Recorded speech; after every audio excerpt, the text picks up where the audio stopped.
बड़ी खबर यह आ रही है कि मुंबई हमले के मास्टरमाइंड और आतंक के आका हाफिज सईद की। हाफिज सईद ने एक बार फिर से भारत के खिलाफ जहर उगला है। पेशावर की रैली में हाफिज सईद ने कहा है कि अगला टारगेट भारत है और वो हिंदुस्तान के टुकड़े टुकड़े कर देगा।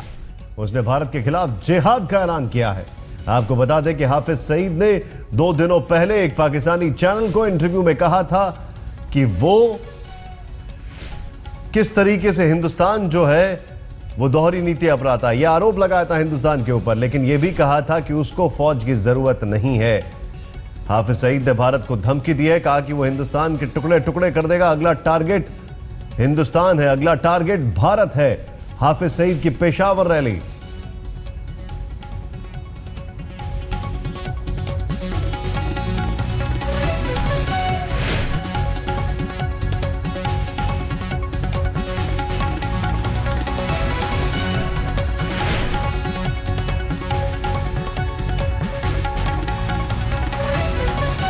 हमजा आमिर इस वक्त हमारे साथ हैं। हमजा, पूरी खबर बताएं। जी, कल असल में पेशावर में जमात-उद-दावा के चीफ हाफिज सईद एक रैली से खिताब कर रहे थे और उसमें उन्होंने ये वाज़े अल्फाज में कहा कि अफगान तालिबान के साथ मिलके अफगानिस्तान में पहले रशिया आया, उसको तोड़ा गया, और उसके बाद अमेरिका आया, उनको हराया गया। अब 2 और बड़ी ताकतें बाकी हैं, वो है इंडिया और इजराइल। तो हमारा अगला टारगेट अब उनको गिराना है। और उसके बाद जो है उन्होंने कहा कि इस्लाम और मुसलमान जो हैं वो पूरी दुनिया पे हुक्मरानी करेंगे, लेकिन उससे पहले इन दोनों को गिराना है और इन दोनों को इन्हीं रस्तों से ही गिराना होगा। और वो उन्होंने उसको उनके टेररिज्म को, उस दहशतगर्दी को जो वो लोगों को समझा रहे थे, उसको जिहाद का नाम दिया। उन्होंने कहा ये जिहाद है, पहले भी जिहाद था और अब भी जिहाद है। हाफिज सईद ने ये स्पीच खाली यहाँ नहीं की है, पेशावर के अलावा वो फैसलाबाद में, लाहौर में और भी बड़ी जगहों के ऊपर वो ये इस तरह की स्पीचेस कर चुके हैं, जिसमें वो लोगों को जिहाद की तरफ बुला रहे हैं और कह रहे हैं कि हमारे असल दुश्मन इंडिया और इजराइल बाकी रह गए हैं, अमेरिका और रशिया हार चुका है और अगला टारगेट हमारा इंडिया और इजराइल ही होना चाहिए। ये मैं आपसे जानना चाहूंगा, ये जो धमकी दी है ये कहां पर दी है और इस पर क्या उम्मीद की जा सकती है? पाकिस्तान की तरफ से कोई बयान, पाकिस्तान के एडमिनिस्ट्रेशन की तरफ से कोई इस पर टिप्पणी कि ऐसे माहौल खराब करने की कोशिश की जा रही है? ये इन्होंने जो स्पीच की है ये कल पेशावर में की है। पेशावर में इनकी एक रैली थी, ये जो यमन में क्राइसिस चल रहा है उसके हवाले से सऊदीया की हमायत के लिए लोगों को कह रहे थे और उसी के बीच में इन्होंने ये धमकी भी दी है। साथ साथ इन्होंने जिहाद के बारे में भी बातें की हैं और इन्होंने ये भी कहा है कि जहां होगा, अगर कश्मीर में भी पाकिस्तान आर्मी जाती है तो ये लोग उसको सपोर्ट करेंगे।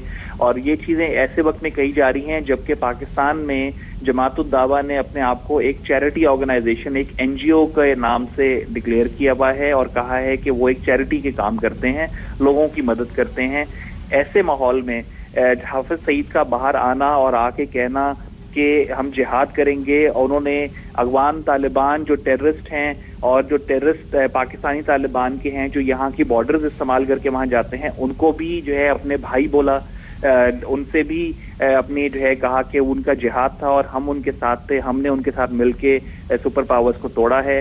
और साथ साथ ये भी ध्यान में रखिए कि अभी रिसेंटली अडियाला जेल से ज़कीउर रहमान लखवी को रिहा किया गया।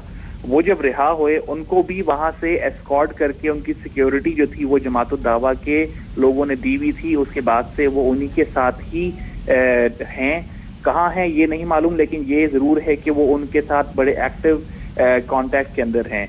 ऐसे के अंदर जो है वो पाकिस्तान गवर्नमेंट को जाहिर सी बात है फिलहाल कोई इन्होंने स्टेटमेंट नहीं दी है, लेकिन अगर ये चीज़ हाईलाइट नहीं होती है कि एक चैरिटी ऑर्गेनाइजेशन का बंदा लोगों को जिहाद के ऊपर बुला रहा है, खुलेआम टेररिज्म की जो है वो पढ़ाइयाँ उनको पढ़ा रहा है और कह रहा है कि मैं हर पाकिस्तान के हर कोने में जाके ये बात कहूँगा, तो ऐसे ये बहुत खतरनाक थ्रेट है और इसको देखना बहुत ज़रूरी है, क्योंकि ये भी एक बहुत बड़ा एविडेंस है इस चीज़ के ऊपर के जमात-उद-दावा एक चैरिटी ऑर्गेनाइजेशन बहरहाल नहीं है और वो जिहाद की तलकीन भी कर रही है। वो खाली कश्मीर में ही नहीं बल्कि अफगानिस्तान में और पाकिस्तान बॉर्डर एरियाज में भी बहुत स्ट्रांगली ऑपरेट कर रही है।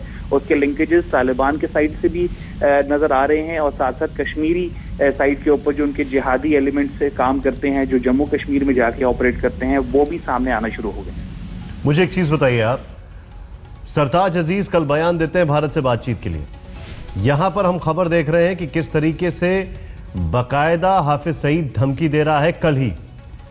इस सब के बीच क्या पाकिस्तान की जो एडमिनिस्ट्रेशन से उससे उम्मीद की जाए कि हाफिज सईद के खिलाफ कोई कार्रवाई होगी या अभी भी कुछ नहीं? देखिए, उम्मीद लगाना मेरे ख्याल में अब एक बेवकूफ़ी होगी और मेरे ख्याल में एक ख्वाब की कैफियत ही होगी, क्योंकि पाकिस्तान ने पहले भी इस तरह के बयानात को जो है वो ज़्यादा उनको तूल नहीं दिया, ना ही उनको कंसिडर किया। दूसरी बात, पाकिस्तान जहां दहशतगर्दों के खिलाफ लड़ाइयां लड़ रहा है, वहां वो जमात-उद-दावा को, लश्कर तैयबा को और उनके साथ और जो ऑर्गेनाइजेशन जो कश्मीर में खास तौर पे जो है टेररिज्म इनक्लेम कर रही हैं, उनको वो जिहादी एलिमेंट्स नहीं कंसिडर करता। अब जाके ये बात सामने आई है और ये बहुत बड़ी बात है कि हाफिज सईद अगर अफगान वॉर के ऊपर भी बातें कर रहे हैं और वहां के जो मैं आपको हमजा आपको थोड़ा सा रोकना चाहूंगा। हाफिज सईद ने क्या कहा है अपने दर्शकों को, वो दिखाते हैं, ये देखें। हमारी फौज कश्मीरियों के हक में जो भी मौक़िफ़ इख्तियार करके आगे बढ़ेगी वो जिहाद है, और हम पाकिस्तान के साथ, पाकिस्तान की फौज के साथ, पाकिस्तान के निज़ाम के साथ कश्मीरियों की मदद करते हैं। हम इस बात को जिहाद कहते हैं। सीधे तौर पर न सिर्फ भारत के खिलाफ जिहाद का ऐलान किया है, लेकिन हम पाकिस्तान की फौज की मदद करते हैं। हमजा, बैठे बैठे आदमी खुद ही बोल रहा है हम पाकिस्तान की फौज की मदद करते हैं, भारत के खिलाफ जिहाद का ऐलान कर रहा है। क्या इससे समझा जाए? मतलब क्या इसको एक दोहरी नीति, एक डबल स्टैंडर्ड समझा जाए? बिल्कुल बिल्कुल, ये इसको एक आप समझें कि एक टू फेस्ड पॉलिसी है इनकी। जो एक तरफ सरताज अजीज स्टेटमेंट देते हैं कि इंडिया पाकिस्तान डायलॉग चलने चाहिए, आगे अच्छे माहौल में बात होनी चाहिए, इश्यूज के ऊपर बात होनी चाहिए, और जो प्राइम इशू है इंडिया का, मुंबई टेरर अटैक केस और क्रॉस बॉर्डर टेररिज्म, जो रिलेट कर रही है हाफिज सईद जैसे लोगों से और उनके ऑपरेटिव से, उनकी ऑर्गेनाइजेशन से, उनको जो है वो खुला हाथ दे के रखती है। उनको सिक्योरिटी भी मिल रही होती है, उनकी ओपन गैदरिंग्स हो रही होती हैं, और वो खुलेआम जिहाद की तलकीन और जिहाद के नाम के ऊपर जो है लोगों को टेररिज्म की तरफ अट्रैक्ट करने शुरू किए हुए हैं। उनके बारे में कोई जिक्र नहीं होता। लेकिन वही बात जो मैं कर रहा था कि जरूरी बात यह है कि पाकिस्तान ने पहले उनको पास कोई वजह नहीं थी इनको टेररिस्ट डिक्लेयर करने की, क्योंकि वो अफगान वॉर और ट्राइबल एरियाज की बात करते थे और वहां पे तालिबान और पाकिस्तानी तालिबान, अफगान तालिबान, इनके बारे में दहशतगर्दी की बात करते थे।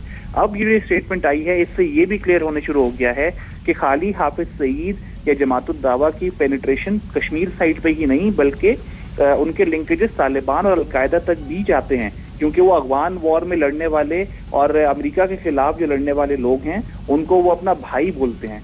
उन्होंने बोला वो हमारे भाई थे अफगानिस्तान में जो लड़ रहे थे, और हमने यही रूट इस्तेमाल किया था पेशावर का, काबुल का, और उनके जो लैंड एरियाज, ट्राइबल एरिया के जो हैं पाकिस्तान अफगानिस्तान के, हमने वहां से उनके साथ मिलकर लड़ा और अमेरिका को भी हराया, रशिया को भी हराया। मैं आपको रोकूंगा यहाँ पर, मैं आपके पास वापस आ रहा हूँ। भारत के खिलाफ हाफिज सईद लगातार जो भी बयानबाजी कर रहा है, हर मुद्दे पर उसके ऐसे बयान आ रहे हैं जिनकी कड़े से कड़े शब्दों में निंदा की जाए तो वो भी कम है, क्योंकि गिरफ्तारी होनी चाहिए हाफिज सईद की। लेकिन जब मसरत की गिरफ्तारी हुई तब भी उसने गीदड़ भभकी दी थी। यहाँ जनाब अदालत ने यह फैसला दिया कि एक जुडिशल कमीशन पाकिस्तान की तरफ से जाए, अजमल कसाब से मिले, और अजमल कसाब की तफ्तीश जिन लोगों ने की है, मुकदमा जिन्होंने बनाया है, चलाया है, उन लोगों से ये कमीशन मिले और सारी मालूमात इकट्ठी करें। ये कमीशन यहाँ से गया इंडिया। जब कमीशन इंडिया गया तो उन्होंने कहा जी हम अजमल कसाब से मिलने नहीं देंगे। इन्होंने कहा भाई हम तो अजमल कसाब से पूछने आए हैं, हम मुकदमा चला रहे हैं, हम प्रोसिक्यूटर के लोग हैं, हम आपकी नुमाइंदगी कर रहे हैं, तो हमें कानूनी जो तकादे हैं वो पूरे करने हैं अजमल कसाब से, क्योंकि सारा बेस इस मुकदमे का अजमल कसाब का एक बयान है कि आप मिलने दें। इंडिया ने कहा जी हम अजमल से नहीं मिलने देंगे। इन्होंने कहा अगर अजमल से नहीं मिलने देते तो जिन्होंने तफ्तीश की और मुकदमा बनाया उनसे मिलने दें। उन्होंने कहा जी हमारे कानून में इसका भी जवाज नहीं है कि आप उनसे से भी नहीं मिल सकते। जैसे कमीशन गया था वैसे वापस आ गया। ठीक, अच्छा, जब वापस आया तो बड़ा शोर उठा कि इंडिया ने यह क्या किया है, इसका मतलब इंडिया झूठा है, वो अजमल कसाब से मिलने क्यों नहीं देते। एक शख्स के बयान पर एक मुकदमा बनता है तो, और इसमें जानों का मसला है, तो फिर आप मिलने क्यों नहीं देते। जब ये शोर उठा انہوں نے کہا جی اچھا دوبارہ آ جاؤ ہم تمہیں اجازت دے دیں گے. اچھا جی دوبارہ کمیشن گیا, ابھی کمیشن بن رہا تھا, جانے کے لیے تیار تھا, اجمل قصاب کو پھانسی دے دی کہ یہ کیا کرتے ہیں اور کیا ان کے عدالتی نظام ہے, لیکن اور سارا پروپیگنڈا ہے. سوال یہ ہے کہ جو حافظ صاحب کی جو جماعت ہے, کیا اس یعنی انڈین ایڈمنسٹریٹو کشمیر جسے مقبوضہ کہہ لیں, یا ہندوستان میں اگر کوئی مسلح مزاحمت ہو رہی ہے اس میں اس کا عملی طور پر کوئی حصہ نہیں ہے؟ دیکھیے میری رات سنیں, ہم صرف یہ کہتے ہیں کہ جو لوگ اس وقت لاکھوں کی تعداد میں شہید ہو گئے ہیں اور ظلماً ان کی آبادیاں انہوں نے ختم کر دی ہیں اور جناب ان کو ہجرتوں پر مجبور کر دیا ہے. اب آپ اندازہ کیجئے 1.5 لاکھ افراد کشمیر کے اگر ایک دن اور ایک رات میں شہید کر دیے جائیں جموں کے علاقے سے, اگر یہ صورتحال یہ پیدا ہو, ہم یہ کہتے ہیں کہ کشمیریوں کی جد و جہد جائز ہے, ہم ان کے ساتھ کھڑے ہوتے ہیں. وہ اگر وہاں بولتے ہیں ہم پاکستان کے اندر ان کی حمایت کرتے ہیں. وہ اگر ہتھیار اٹھاتے ہیں تو آپ ہتھیار اٹھاتے ہیں؟ نہیں, دیکھیے ہتھیار اٹھانے کی ضرورت نہیں ہے, میری سنیے, ہتھیار اٹھانے کی بالکل ضرورت نہیں ہے. ان کے ساتھ آپ کھڑے ہیں. ایک منٹ, میں آپ تازہ مثال سنیں. مسرت عالم نے علی گیلانی کے سری نگر آنے پر کل جلوس نکالا. جب جلوس نکالا مسرت عالم نے پاکستان زندہ باد کے نعرے لگائے, اور جناب انہوں نے مسرت عالم کو صرف اتنی بات کہنے پر مقدمہ بنا کے بغاوت کا جیل میں ڈال دیا. کیا یہ جائز ہے؟ اب یہ حافظ سعید بولے گا اس کے لیے نہیں, اگر کوئی یہاں پر ہندوستان کا جھنڈا لہرائے گا تو وہ تو پکڑا جائے گا. وہاں اگر ہندوستان میں پاکستان کا جھنڈا الحمدللہ کبھی کسی نے لہرایا, اس کی وجہ یہ ہے یہ پاکستان میں ایسے لوگ نہیں ہیں, نہ پاکستان کسی پر اس طرح ظلم کر رہا ہے. سندھ کے ہندو جو ہیں وہ پاکستان کا جھنڈا اٹھاتے ہیں, وہ انڈیا کا جھنڈا نہیں اٹھاتے. پاکستان اور انڈیا میں یہی تو فرق ہے. تو دیکھیے بات یہ ہے کہ جب آپ مسرت عالم کو صرف کیا اس نے دہلی میں جھنڈا لہرایا, اس نے سری نگر میں, سری نگر انڈیا کا نہیں ہے, سری نگر ایک متنازع علاقہ ہے. یونائٹڈ نیشن کی قراردادوں میں کشمیر کا علاقہ متنازع علاقہ ہے, ابھی اس کا فیصلہ ہونا باقی ہے. اچھا ایک اگر میں اس کو کنکلوڈ کروں, کیونکہ میں نے کہا کہ مجھے بریک کی طرف بھی جانا اور گفتگو میں یمن پہ زیادہ تفصیل سے کرنا چاہتا ہوں. ٹھیک ہے. آپ کہتے ہیں کہ جی کیونکہ اسلامی ریاست ایک جہاد کر رہی ہے اور اس کو اس کا حق ہے, آپ کو یعنی ایک عام طور پر جو لوگ اس فوجی ڈسپلن سے الگ ہوتے ہیں تو آپ کو نان اسٹیٹ ایکٹر کی ایک ٹرم آ گئی ہے, پتہ نہیں کیا ہے. ہم اس کو صحیح نہیں سمجھتے, نہ ہم نان اسٹیٹ ایکٹرز ہیں نہ اس کو صحیح سمجھتے ہیں. ہم پاکستان کے ساتھ کھڑے ہیں, جو موقف پاکستان کا کشمیر کے لیے ہمارا وہی موقف ہے. نہیں مثلا, لیکن آپ نے کوئی فوج کی وردی تو نہیں پہنی ہے جو آپ جا کے لڑیں؟ نہیں, وہ تو ہر میں نے فوج کی وردی, مجھے ضرورت کیا ہے فوج کی وردی پہننے کی؟ ہم مسرت عالم ادھر کھڑا ہوتا ہے, میں ادھر کھڑا ہوتا ہوں. الحمدللہ نہ مسرت عالم کے پاس وردی ہے نہ میری وردی ہے, سمجھا گئی ہے. تو ہم تو ان کی آواز بلند کرتے ہیں. حافظ صاحب میں یہ موضوع بڑھ گیا, لیکن سمجھا یہ جا رہا ہے کہ پاکستان کی جو یہاں سویلین اور ڈیموکریٹک اور فوجی حکومتیں رہیں, ان کے رویے کے سبب اب یہ صورتحال ہے کہ وہ ہندوستان جہاں پر 20 سال پہلے کشمیری صرف 10% ووٹ دیتے تھے, اس الیکشن میں انہوں نے 65% ووٹ دیے, وہ مایوس ہو گئے ہیں پاکستان کے رویے سے. بھائی جان وہ 100% ووٹ لے لیں, ان کے الیکشن کی کوئی حیثیت نہیں ہے. دیکھیے آپ کے عمران خان کہتا ہے آپ کے الیکشن کی بھی کوئی حیثیت نہیں ہے. نہیں, میری بات سنیں, وہاں فوج الیکشن لڑتی ہے جناب, فوج لوگوں کو گھروں سے نکالتی ہے. حافظ سعید نہ جانے کون سی دنیا میں رہ رہے ہیں.